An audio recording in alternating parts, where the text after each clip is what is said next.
Otep à tous, bien-aimés frères et sœurs. Nous allons vous parler de la première victoire économique de Trump. La première. En tout cas, selon moi. Et je ne suis pas sûr qu'il y en a eu d'autres. Jusque-là, c'est... M. Trump était en train de brasser de l'air. Là, c'est une victoire réelle. Puisqu'il vient de décrocher un contrat au Qatar de 1000 milliards 200 millions de dollars américains. Le Qatar va investir pour l'achat des Boeing. Plus de 210 Boeing 727 et autres. Et puis il y a d'autres, encore d'autres.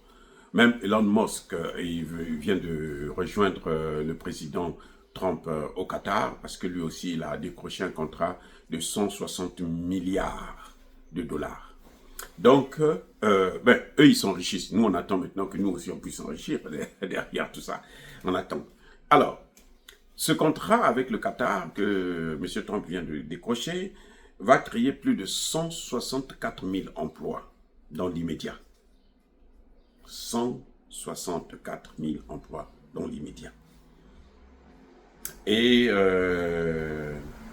au final, ça va être plus d'1 million d'emplois à cause seulement d'un seul contrat.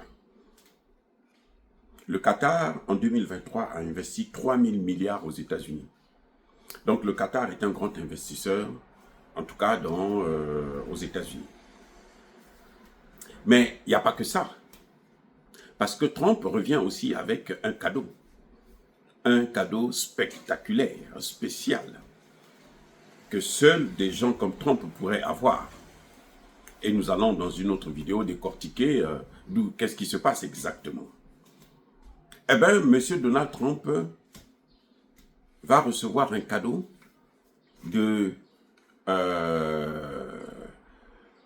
Qatar d'un Boeing 737 ou 747. En fait, c'est un avion présidentiel. Le Qatar veut changer le Air Force One.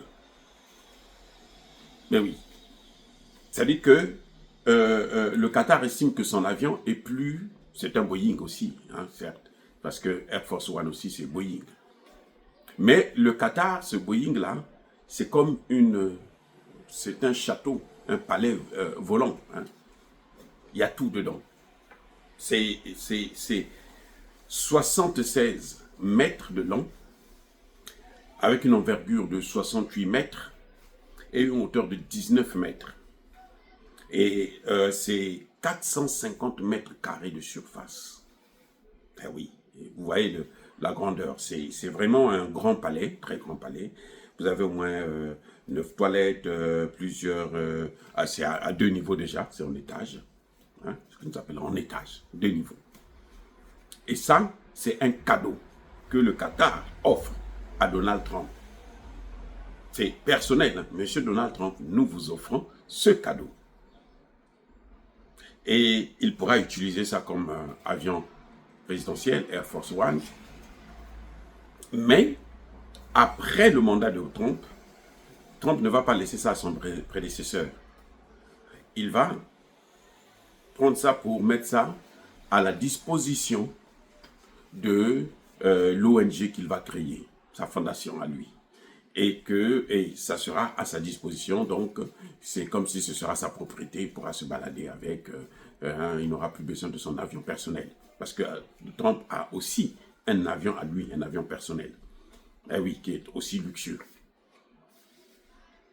Donc, pour moi, je trouve que c'est la première victoire, parce que jusque-là, je n'ai vu que des défaites.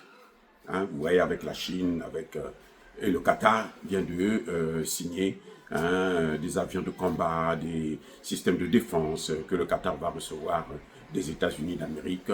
Et ça, c'est très, très, très important. C'est donc un succès économique, pas diplomatique, économique, pour M. Donald Trump.